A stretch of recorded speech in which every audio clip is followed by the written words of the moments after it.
सभी को नमस्कार। श्री सरस्वती महाविद्यालय के सम्माननीय ट्रस्टी, महाविद्यालय के प्रिंसिपल, सम्माननीय प्राध्यापकों और राष्ट्रीय सेवा योजना के विद्यार्थियों को सर्वप्रथम मुझे यहाँ बुलाने के लिए मैं आभार प्रकट करता हूँ। हिंदी ही बोलना है ना जी? अच्छा, तो आज का विषय जो है विभाजन की विभीषिका शब्द से इस व्याख्यान के शीर्षक से हमें थोड़ा अंदाज तो है हम किस लिए इकट्ठे हुए हैं। मुझे एक बात बताइए, मान लो मैं आपसे यदि ये कहूं कि कुछ देश के, अपने देश के कुछ राजकीय परिवर्तन ऐसे हुए हैं और उन परिवर्तनों के कारण अगले कुछ दिनों में, 2 दिनों में, 3 दिनों में या मैक्सिमम 4 दिनों में आपको सूरत छोड़ना है। और सूरत छोड़कर कहां जाना है? 150-200 किलोमीटर दूर जो नया देश बना है वहां हमें स्थलांतरित होना है। और हमें 2-3 दिन, 4 दिन मिले हैं और 2 दिन में ये भूमि छोड़नी है जहां पीढ़ियों से, वर्षों से, हजारों वर्षों से रह रहे हैं। उस गांव को छोड़ना है, उस नगर को छोड़ना है जहां हमारे पिताजी का, उनके पिताजी का जन्म हुआ है और न जाने कितने वर्षों से हम जिस गांव में, जिस मोहल्ले में, जिस नगर में रह रहे हैं उसे छोड़कर जाना है। और छोड़कर जाना मतलब ऐसा नहीं है कि एकदम आराम से टिकट बुक कर ली, एयरलाइंस की टिकट बुक कर ली, ट्रेन की टिकट बुक कर ली, 3rd AC का, 2nd AC का टिकट कर लिया, वॉल्वो बस की टिकट कर ली और आराम से निकल गए। आपकी जो संपत्ति है, प्रॉपर्टी है, घर है, मकान है, गाड़ी है, उसको बेचना है और आराम से, ऐसा नहीं है। अगर 2 दिन में आप यहां से नहीं निकले तो आपके घर पे हमला होने वाला है।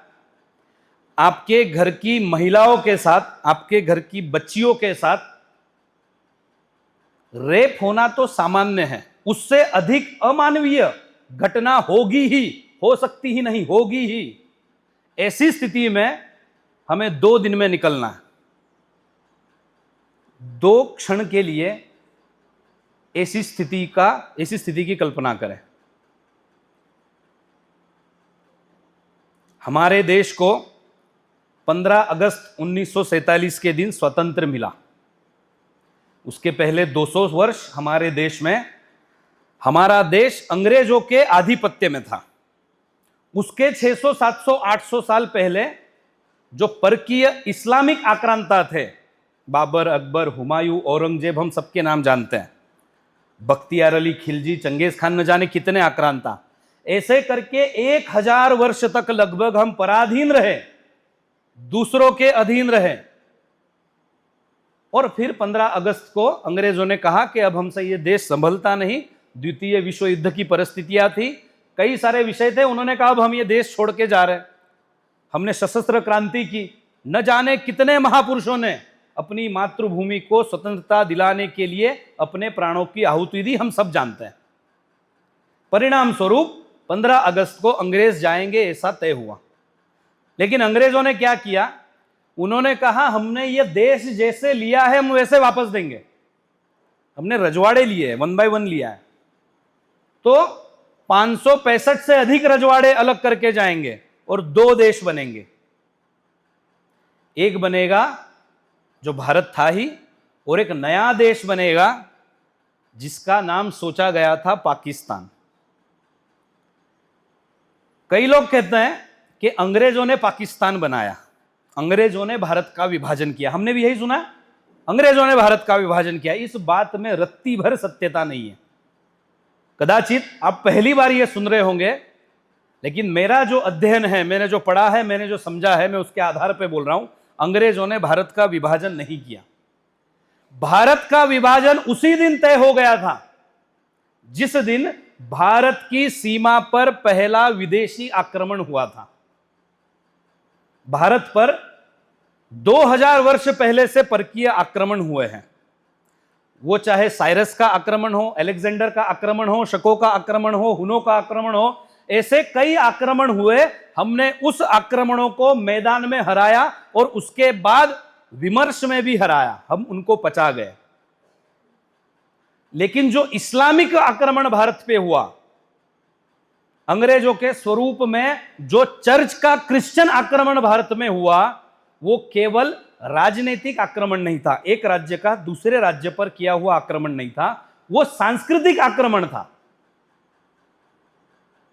माय वे और नो वे, मुझे जो सत्य लगता है, मैंने जो परमात्मा का अनुभव किया है, मेरा जो दर्शन है वही सही दर्शन है, आप लोगों का जो दर्शन है वो गलत है, उसे तत्काल बंद कर दो, अन्यथा आपके सर धड़ से अलग कर देंगे। इस विचारधारा के लोगों का आक्रमण भारत में जिस दिन हुआ, उस दिन से इस बात की संभावना थी कि भारत या तो पूर्णतः अभारतीय हो जाए, अहिंदू हो जाए।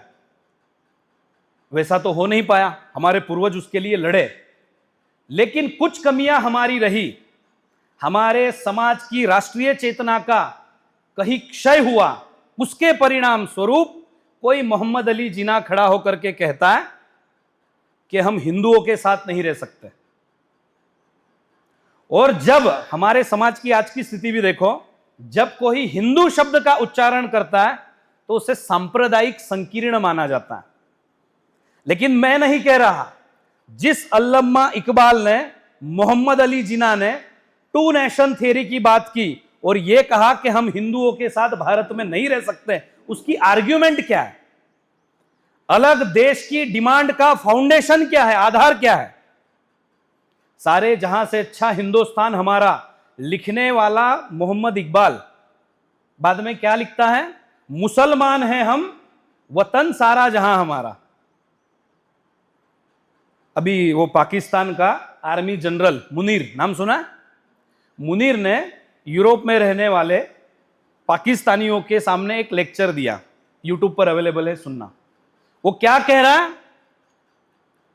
कि हमको हमारे बच्चों को पाकिस्तान की कहानी बतानी है और वो कहानी वो भूलने नहीं चाहिए, उसका हमें ध्यान रखना है। वो कह रहा है कि ये हमारा जो नया देश बना पाकिस्तान, उसका आधार जो मोहम्मद अली जिन्ना ने बताया उसी को रिपीट कर रहा है। वो कह रहा है we are different from Hindus, we are different in every aspect of life. हम जीवन के प्रत्येक आयाम में हिंदुओं से अलग हैं, हम धर्म से अलग हैं, हम संस्कृति से अलग हैं। हम साथ में क्यों नहीं रह सकते? अलग देश क्यों चाहिए? क्योंकि हमारा धर्म अलग है, हमारी संस्कृति अलग है। और वो क्या कहता है? जो हमारे हीरोज हैं वो हिंदुओं के विलन हैं और जो हिंदुओं के हीरोज हैं वो हमारे विलन हैं, इसलिए हम साथ में नहीं रह सकते। आगे की बात तो बता रहा है जो मोहम्मद अली जिन्ना ने बताई थी, हमारी एम्बिशंस भी अलग है, we are not same people, और हम साथ में नहीं रह सकते। ये पाकिस्तान बनने का आधार था। विभाजन हुआ, देश स्वतंत्र हुआ, उसका आनंद था, लेकिन 1000 सालों में जो चीज नहीं हो पाई वो 1947 को हुई। भारत माता का एक अंग तोड़ करके अलग किया गया, नाम दिया गया पाकिस्तान। आज हम जिसे बांग्लादेश कहते हैं वो भी तब पाकिस्तान ही था, वो देश अलग कर दिया। रेड क्लिफ लाइन की बात होती है, ऐसा व्यक्ति आया जिसने भारत देखा नहीं था और उसने एक सीमा खींच दी, और उस विभाजन के कारण हमारे लोगों को जो भुगतना पड़ा उसका वर्णन नहीं हो सकता। उस समय जो बालक थे, किशोर अवस्था में थे, अब बूढ़े हैं, ऐसे कई लोग आज भी जीवित हैं। उनको लेकर के कई पुस्तकें लिखी गई हैं। उन घटनाओं को अगर हम देखें तो क्या घटनाएं हैं कि शाम को एक लाहौर से ट्रेन निकलने वाली है, ढाका से कोई एक ट्रेन निकलने वाली है और वो अंतिम ट्रेन है मान लो। उसके बाद जो नया बना हुआ पाकिस्तान है वो, और जो भारत है उसकी सीमाएं सील हो जाएगी और वो ट्रेन पकड़ के निकलना है। ट्रेन के ऊपर बैठ करके लोग निकले हैं। ऐसी सत्य घटनाएं हैं कि मां ने अपनी बेटियों को, दादा ने अपनी नातियों को जहर की बोतलें दी हैं कि अगर निकलने के टाइम पर कहीं कुछ हो जाए और कोई जिहादी तुम्हें पकड़ ले तो ये विष खाकर मर जाना, लेकिन उसके हाथ में नहीं आना। और जो लोग निकल नहीं पाए, रह गए, उनके साथ क्या हुआ? गर्भवती महिलाओं के पेट फाड़कर भ्रूण को बाहर निकाल करके मारा गया। मैं सामान्य घटना बता ही नहीं रहा कि गले काट दिए, मार दिया, लटका दिया, पेड़ों में लटका दिया, ट्रेनों में मार दिया, बलात्कार कर दिए। उससे कई नृशंस कि गर्भवती महिलाओं के पेट फाड़कर पेट में अजन्मे बच्चे को भी बाहर निकाल के मारा। ऐसी कई घटना डॉक्यूमेंटेड है। उनकी संपत्ति गई, घर गए, उसके ऊपर कब्जे हो गए, बीघे के बीघे एकड़ की जमीन छोड़ करके उन्हें भागना पड़ा। ये तो दुखद है ही, उससे अधिक दुखद घटनाएं हुई है। लोग भाग करके पंजाब के उस हिस्से से पंजाब के इस हिस्से में, अमृतसर वाले हिस्से में आए, कोई दिल्ली गया। कई लोग आ गए, कई नहीं आ पाए। सरकारी आंकड़ा उस समय का, मैं 1947 की बात कर रहा हूं, जब हमारे देश की जनसंख्या 30-35 करोड़ रही होगी, 33 करोड़ बोलते हैं हम। उस समय 20 लाख लोग मरे इस विभाजन के हस्तांतरण के कारण। 20 लाख लोग मरे, ऐसा सरकार बोल रही है उस समय की। मतलब वास्तविक आंकड़ा इससे कहीं ज्यादा होगा। इतने लोगों को अपना घर, गांव, संपत्ति छोड़नी पड़ी, अपने पूर्वजों की भूमि छोड़नी पड़ी, और जान बचाकर, बच बचाकर जो लोग आए, आज भी भारत में रह रहे हैं। कई सारे लोग हैं जो पाकिस्तान से निकल करके भारत में आए। हमें पाकिस्तान से जो लोग इधर आए, लाहौर से वगैरह से, उनकी घटनाएं पता है। ज्यादा चर्चा इस बात की नहीं होती जो ढाका से, मतलब आज का जो बांग्लादेश है, तब जो पाकिस्तान था, पूर्वी पाकिस्तान उसे कहते थे, वहां से जो बंगाली हिंदू निकले, उनके साथ क्या हुआ। फॉर्चुनेटली अभी नेट पर काफी चीजें अवेलेबल हैं, आप कभी फ्री हो तो जरा देखना। किसी के मन में आ सकता है कि यार मुझसे मुझे क्या, जो हो गया हो गया, बात खत्म करो यार, अभी गड़े मुर्दे क्यों उखाड़ते हो। ऐसा किसी के मन में आ सकता है कि जो हो गया हो गया। और सर वो पंजाब में हुआ है ना, सूरत में थोड़ी हुआ। मैं तो मध्य प्रदेश से हूं, गुजरात से हूं, मेरे साथ थोड़ी हुआ। हो सकता है हमारे मन में ऐसा विचार आए, लेकिन ये विभाजन की विभीषिका को समझना क्यों जरूरी है। ये कभी भी आपके साथ भी हो सकता है। ये क्यों हुआ? इस देश की डेमोग्राफी में कुछ चेंजेस हुए। पाकिस्तान की मांग कब उठी? मोहम्मद अली जिना, आपको पता होगा, गुजरात का था। पता आपको कहां से था? पोरबंदर से था शायद। अगर मोहम्मद अली जिना के दादा धर्मांतरण नहीं करते तो क्या मोहम्मद अली जिना अलग पाकिस्तान की मांग करता? अगर मोहम्मद अली जिना का परिवार हिंदू होता तो क्या वो लोग अलग पाकिस्तान की मांग करते? क्या? वीर सावरकर का एक कथन है, धर्मांतरण ही राष्ट्रांतरण है। इस बात को समझने की आवश्यकता है। यदि हमारा धर्म बदल गया तो हमारा राष्ट्र भी बदल जाता है। थोड़ा समझने का प्रयास करना। जब तक मैं हिंदू हूं, मेरा नाम, मेरा परिवार, मेरा गोत्र, जब तक हम हिंदू हैं, तब तक मेरे लिए द्वारका, सोमनाथ, काशी, अयोध्या, रामेश्वरम, प्रयागराज मेरे लिए पूजनीय है। ये मेरी मातृभूमि है। मेरे पूर्वजों के प्रति, मेरे इतिहास के प्रति मुझे गौरव है। राष्ट्र बनते कैसे समझना। राष्ट्र भूमि से नहीं बनते। राष्ट्र बनते हैं एक समान संस्कृति, समान इतिहास बोध, समान क्षत्रु बोध और इतिहास की हुई घटनाओं के प्रति समान फीलिंग से राष्ट्र बनता है। परिवार कैसे बनते हैं? दो बुजुर्ग, दो मिडिल एज के लोग, दो छोटे बच्चे, ऐसे मिलके परिवार बनता है ना। लेकिन दो बुढ़े लोगों को ले आओ, कहीं से दो छोटे बच्चों को ले आओ, उनको साथ में रखो तो परिवार हो जाता है क्या उससे? वो एक नेचुरल तरीके से ग्रो हुई चीज है परिवार माने। वैसे राष्ट्र, ऐसे किसी को जमीन दे दो, लोग दे दो, ऐसे राष्ट्र नहीं बनते। राष्ट्र बनने के लिए बहुत सारी चीजें चाहिए होती है। उसमें से जो प्रमुख और महत्वपूर्ण, जो भारत का मेरुदंड है, वो है हमारा धर्म। जब तक भारत हिंदू है, भारत सुरक्षित है। लोग बोलेंगे ये सांप्रदायिक बात चल रही है। सांप्रदायिक बात नहीं चल रही है, ये हमारी सुरक्षा की बात चल रही है। तो जब तक मैं हिंदू हूं, मेरे लिए भारत मातृभूमि है। जब मेरा धर्मांतरण हो जाएगा, मैं फिर काशी के लिए मेरी श्रद्धा नहीं रहेगी, मेरी श्रद्धा जेरूसलम के लिए हो जाएगी। गंगा का पानी मेरे लिए फिर पवित्र नहीं रहता, गंगा जल, मेरे लिए जमजम का पानी पवित्र हो जाता। इसलिए भारत का हिंदू होना आवश्यक है। विभाजन क्यों हुआ? विभाजन इसी कारण हुआ कि भारत के बहुत सारे लोग कन्वर्ट हो गए। और यदि ये कन्वर्जन चलता रहेगा तो ये भ्रम में मत रहना कि नए पाकिस्तान की डिमांड नहीं होगी। अभी भी होती ना, हंस के लिया पाकिस्तान, लड़के लेंगे हिंदुस्तान। ये सुना है किसी ने? नारे चलते भारत की यूनिवर्सिटियों में, हंस के लिया पाकिस्तान। पाकिस्तान तो हमने ऐसे ले लिया, लड़के लेंगे हिंदुस्तान। पाकिस्तान लेकर के सब सेटल नहीं हो गया है। एक भूमि हमने उनको दे दी तो सब ठीक नहीं हो गया। अभी भी उनकी मंशा क्या है? ग्रेटर पाकिस्तान बनाने की मंशा है। गजवाए हिंद की बात चलती है कि खुरासान से फौजें निकलेगी और दिल्ली तक और गंगा के तट तक जाएगी, वहां युद्ध होगा और फिर पूरा हिंदुस्तान इस्लामिक हो जाएगा, पाकिस्तान हो जाएगा। इसके लिए षड्यंत्र चलते हैं। सीमा के पार तो चलते ही है, सीमा के अंदर भी चलते हैं, देश में भी चलते हैं, और देश में तो चलते ही है। आप जहां बैठे हो इसलिए मुझे बताना पड़ रहा है, भारत के विद्या के संस्थानों में भी चलते हैं, यूनिवर्सिटीज में भी चलते हैं। बताया जाता है ये एक देश है नहीं, इसको अलग कर देना चाहिए। इस विभाजन की विभीषिका को क्यों समझना है? जिससे हमें पता चले अपना भविष्य हमें किस ओर ले जाना है।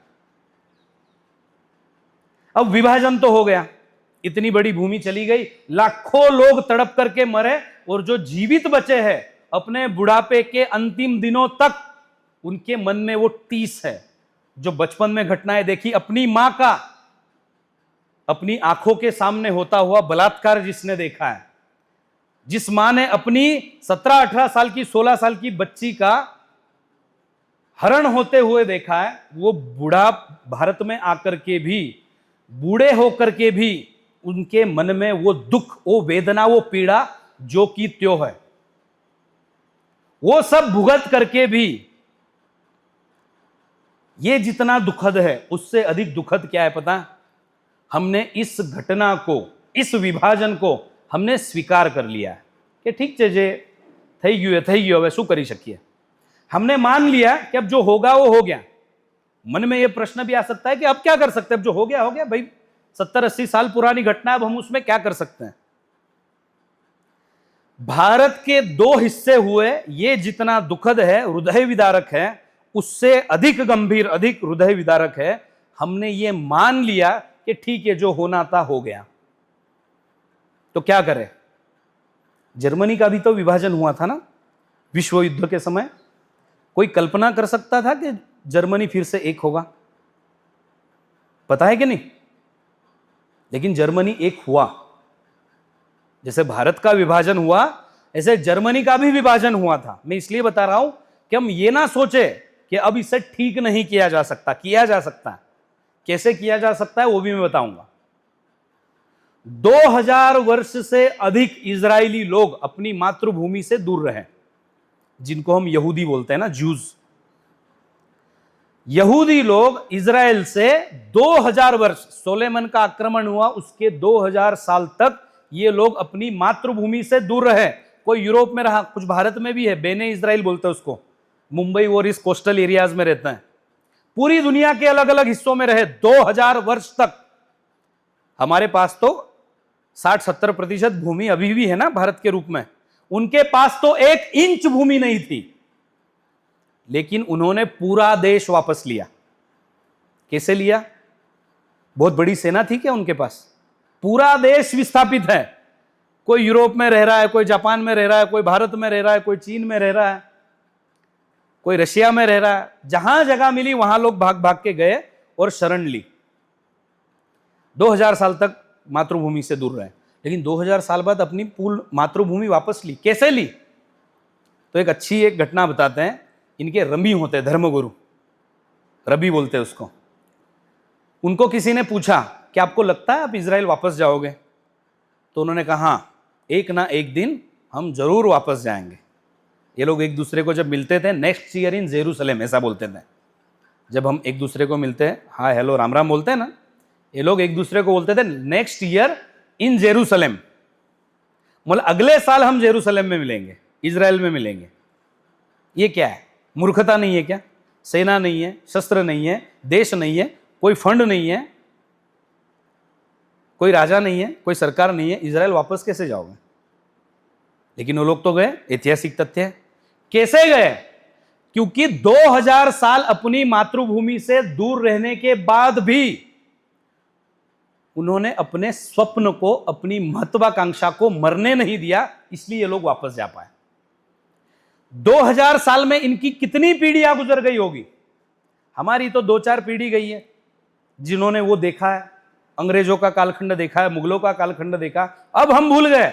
अब हमको लगता है जब चलो ठीक है, सब बढ़िया है, हम भूल गए। हम यहां मार खा रहे। उन्होंने 2000 साल तक अपनी हर पीढ़ी के अंदर इजराइल के स्वप्न को जीवित रखा, उस स्वप्न को मरने नहीं दिया। भूमि चली गई, भूमि राष्ट्र नहीं होती। राष्ट्र का संस्कृत में अर्थ है उस राष्ट्र के लोग। राष्ट्र बनता है तुमसे, मुझसे, हम सबका जोड़ राष्ट्र है। हम सबकी जो साझा संस्कृति है वो राष्ट्र है। तो पाकिस्तान अलग हो गया है, ये दुख का विषय नहीं है। दुख का विषय क्या है? तुम्हारे, मेरे, हम सबके विचार में वो भूमि अब पाकिस्तान बन गई है, हमने दे दी है। हमको रावलपिंडी की याद नहीं आती, हमको लाहौर की याद नहीं आती, जो लहू और कुश का शहर है उसकी हमें याद नहीं आती। हमें हिंगलाज माता के उस शक्तिपीठ की याद नहीं आती, हमें फर्क भी नहीं पड़ता। वेदों की ऋचाएं जिस सिंधु नदी के तट पर लिखी गई हैं, उस सिंधु में स्नान करने की हमारी महत्वाकांक्षा नहीं है, ये दुखद है। हमें ढक्का याद नहीं आता, हमें ढक्केश्वरी याद नहीं आता, हमें कुछ याद नहीं आता, और हमें फर्क भी नहीं पड़ता कि इतनी बड़ी भूमि हमसे छीन ली गई है। इतना बड़ा हमारा कैलाश मानसरोवर अभी चीन के पास है, हमें फर्क नहीं पड़ता। हमें किस बात से फर्क पड़ता है? 4 बोतल वोडका। मैं इसलिए बता रहा हूं, एक बहुत बड़े विद्वान ने ऐसा कहा है, किसी भी राष्ट्र की युवा पीढ़ी के मुख पर कौन से गीत है मुझे बताओ, मैं उस देश का भविष्य क्या है बता दूंगा। किसी भी राष्ट्र की युवा पीढ़ी के मुख पर कैसे गीत हैं, वो कैसे गीत गुनगुनाते हैं, बस उतना मुझे बता दो, मैं बता दूंगा इस देश का, उस देश का भविष्य क्या है।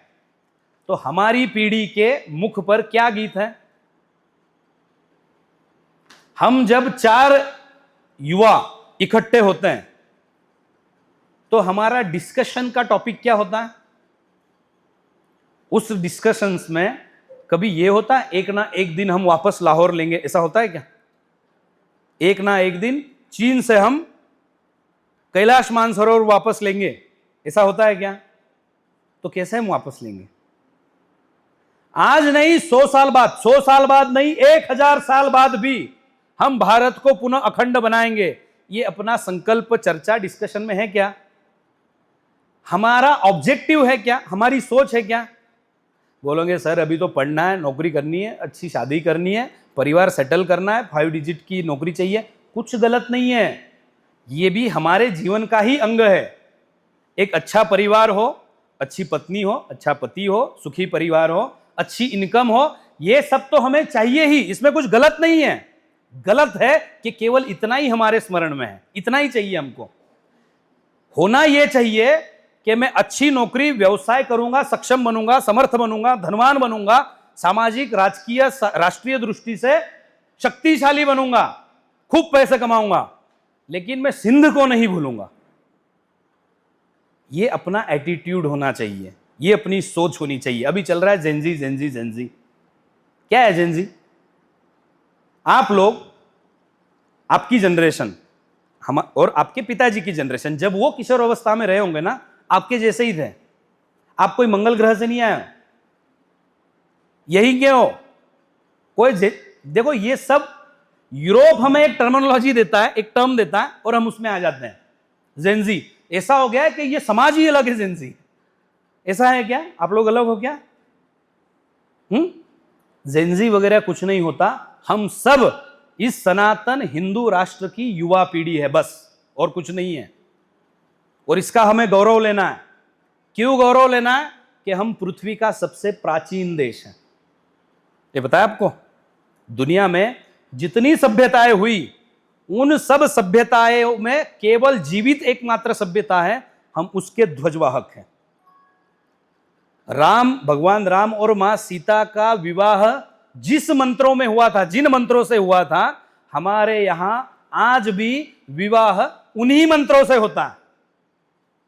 हम एकमात्र जीवंत और अपने मूल स्वरूप में हो, ऐसी एकमात्र सभ्यता हमारी है। ठीक है, कभी ड्रेस पहनते, जीन्स पहनते, अलग बात है, लेकिन आज भी हमारे यहां साड़ी पहनी जाती है, धोती पहनी जाती है। हमारे यहां वही देवता है जो प्राचीन समय में जो हमारे देवता थे, वही भाषाएं बोली जाती है जो प्राचीन समय में बोली जाती है। तो प्राचीन होने का गौरव तो है ही, लेकिन केवल हम प्राचीन हैं इसलिए गौरव नहीं ले रहे हैं। हमने मानवीय जीवन कहां तक जा सकता है, कोई सिविलाइजेशन, सभ्यता कहां तक डेवलप हो सकती है, हमने उस शिखर को छुआ है। हम वो लोग हैं। मार्क ट्विन करके एक लेखक है जिसने फॉलोइंग द इक्वेटर जानते हो ना, वो इक्वेटर जैसे जाता है उसको फॉलो करके पूरी दुनिया की यात्रा की, भारत में भी कुछ वर्ष रहा, और उसने आपके लिए मेरे लिए जो कहा है वो बहुत गौरवशाली है। वो क्या कह रहा है? पृथ्वी पर, ध्यान से सुनना, पृथ्वी पर मानव और देवता जितना कर सकते हैं, जितनी पॉसिबिलिटीज हैं, उतना इस भूमि पर हो चुका है। हम वो लोग हैं, इसका हमें गौरव लेना है। जेंजी करके अपने ही राष्ट्र के विरुद्ध नहीं होना है। अपने अधिकारों के लिए आवाज उठाना अलग बात है, लेकिन अपने अधिकारों के लिए एंटी नेशनल्स लोगों को अनफॉर्चुनेटली, अनडायरेक्टली सपोर्ट करना भी तो ठीक नहीं है ना। तो हमारा राष्ट्रीय चरित्र हमें बनाना है। मैंने जैसे कहा कि व्यक्तिगत जीवन की महत्वाकांक्षा है। आपके जो सपने हैं, मैं कहता हूं 1 लाख प्रति माह नहीं, आप संकल्प करो 1 करोड़ प्रति माह कमाऊंगा। रोल्स रॉयस के नीचे की गाड़ी की कल्पना ही मत करो। जितना अच्छा कर सकते हो करो, पर साथ में अपने राष्ट्रीय चरित्र को भी बचा करके रखो, उसका भी विचार करो। इस देश के भविष्य की जवाबदारी हम लोगों की है। सरकारों का एक रोल होता है, समाज की जवाबदारी है। तो वहां पर अगर आकर के कोई कश्मीर पे हमला करता है तो मुझे वेदना होनी चाहिए, मुझे पीड़ा होनी चाहिए। वो पीड़ा हमें होती है क्या? अगर वो पीड़ा हमें नहीं होती तो समझना कि हमारा राष्ट्रीय चरित्र बहुत कमजोर है ही नहीं। मैं अभी कश्मीर गया था, 7-8 दिन मुझे श्रीनगर, बारामूला, ये सब नाम आपने सुने होंगे। सुने हैं क्या? पहलगाम, ये सब नाम सुने होंगे। मैं 7-8 दिन वहां रहा। वहां के लोगों को लेकर के हमारी जो इमेजिनेशन है कि ऐसे होंगे, वैसे होंगे, ऐसा होगा, वैसा होगा, साथ में ही एक चीज जो मुझे वहां दिखी कि वहां के गांव में बसने वाला जो सामान्य व्यक्ति है, अभी भी उसके हृदय में अभी भी भारत की ही चेतना है। वो अपने आप को भारतीय ही मानता है। वो एंटी नेशनल कब बनता है?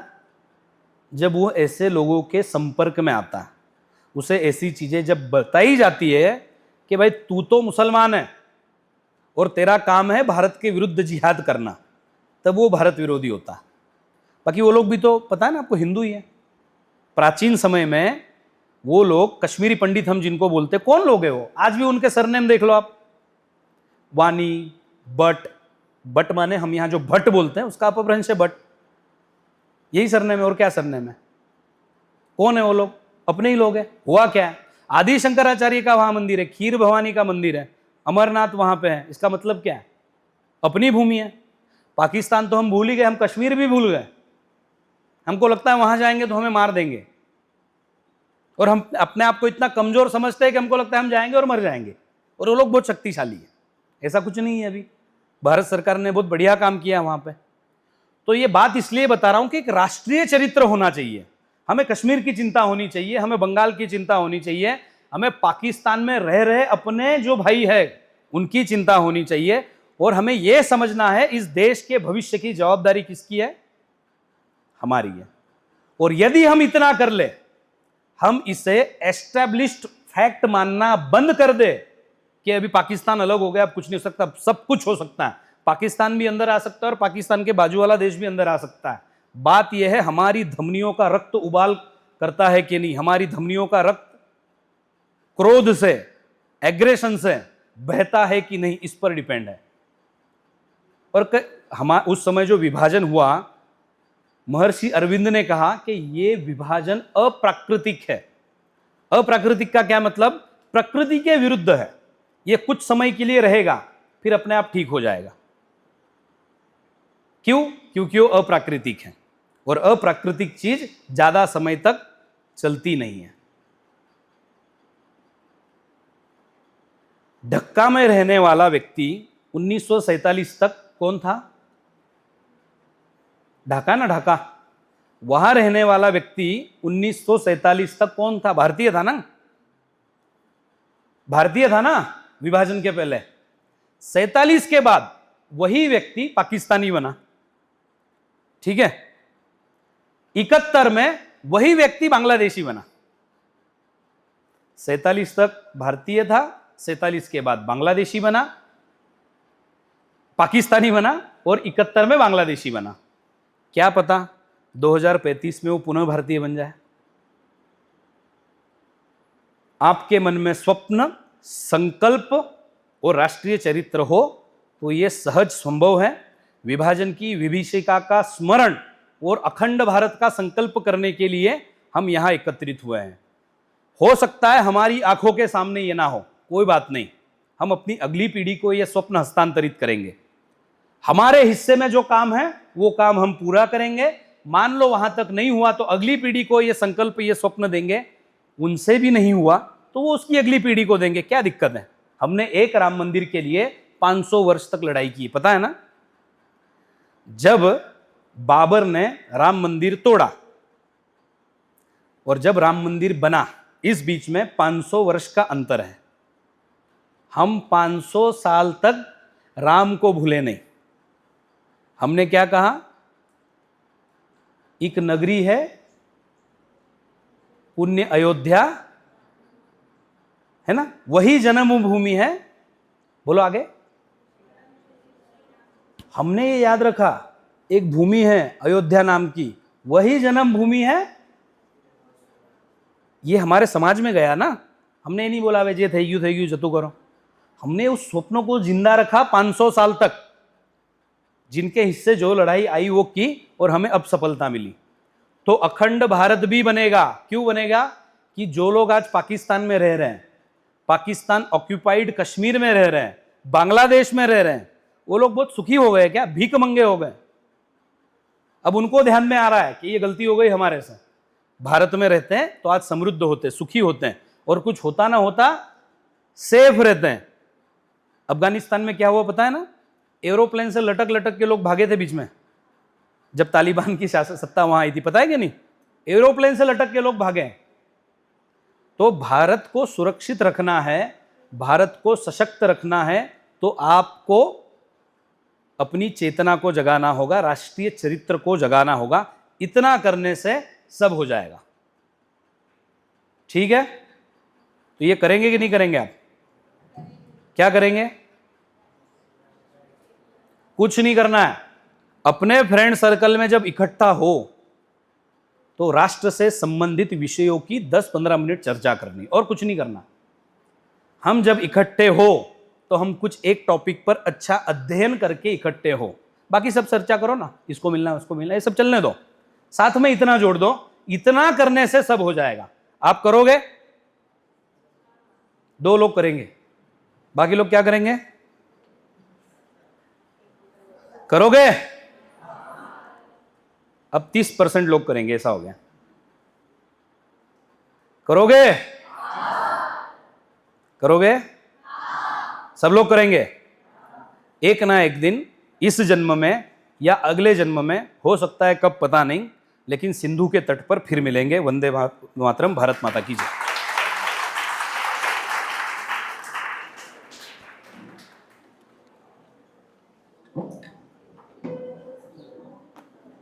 बहुत बहुत धन्यवाद सर। आपके इस संबोधन ने हमारे विद्यार्थियों माँ भारती के इतिहास को समझने का एक नया आयाम प्रदान किया। जिस संबोधन मात्र से हमारी आंखें अश्रु जल से भर गई, उस वास्तविक घटना की पीड़ा का एहसास हम